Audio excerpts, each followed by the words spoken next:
Greater Noida और मुजफ्फरनगर में आज प्रोटेस्ट है। किसान प्रोटेस्ट करने वाले हैं। ये बड़ी खबर आपको दे देते हैं। किसानों का प्रोटेस्ट क्यों है ये भी आप समझ लीजिए। भूमि अधिग्रहण में उचित मूल्य नहीं मिलने पर यह प्रोटेस्ट है और मुजफ्फरनगर में भारतीय किसान यूनियन ये धरना प्रदर्शन करेगी। भूमि अधिग्रहण का उचित मूल्य नहीं मिला है, ये उनका कहना है कि जो अधिग्रहण कर रही जमीनों को सरकार ले रही है लेकिन उस पर उचित पैसा नहीं दिया जा रहा है और इसी को लेकर ये प्रोटेस्ट है। ग्रेटर नोएडा में भी भूमि अधिग्रहण का उचित मूल्य नहीं मिला है। ऐसे में प्रदर्शन मुआवजे की मांग को लेकर पैदल मार्च निकाला जाएगा। हमारे साथ बलराम पांडे हमारे संवाददाता और ज्यादा जानकारियों के साथ जुड़ गए। बलराम, भारतीय किसान यूनियन के बैनर तले प्रोटेस्ट होने वाला है।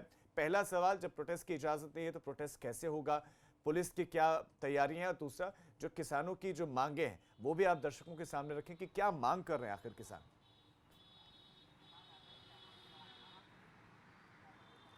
देखिए राजीव, अगर हम बात करें तो पश्चिमी उत्तर प्रदेश के 2 जिलों में आज किसान उचित मुआवजे को लेकर के प्रोटेस्ट कर रहे हैं।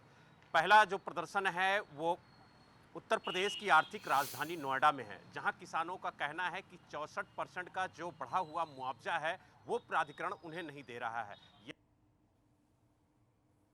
ये यमुना प्राधिकरण पहुंच रहे हैं, मार्च निकाल करके यमुना प्राधिकरण पहुंच रहे हैं और वहां पर वो धरना प्रदर्शन करेंगे। उनका कहना है कि जब तक प्राधिकरण उनको उचित मुआवजा नहीं देता है ये धरना प्रदर्शन चलता रहेगा।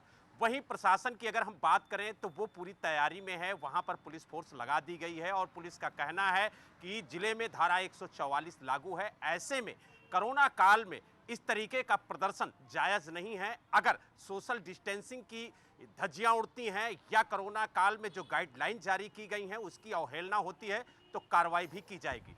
दूसरा प्रदर्शन राजीव मुजफ्फरनगर में है, जहां भारतीय किसान यूनियन के बैनर के तले लालू खेड़ी गांव में किसान प्रोटेस्ट कर रहे हैं। उनका कहना है कि बाईपास के लिए उनकी जमीनें अधिग्रहण की गई थी लेकिन उन्हें सामान्य मुआवजा नहीं दिया जा रहा है।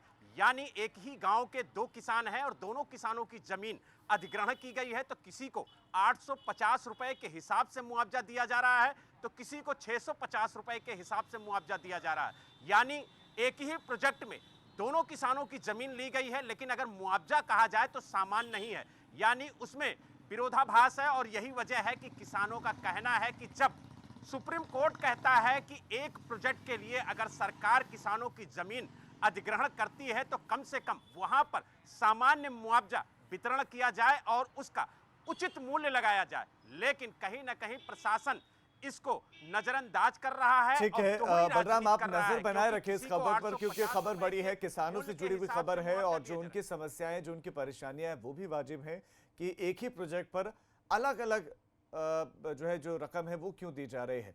आपका फिलहाल इस तमाम जानकारी के लिए धन्यवाद। तो ये प्रोटेस्ट होने वाला है नोएडा में भी और मुजफ्फरनगर।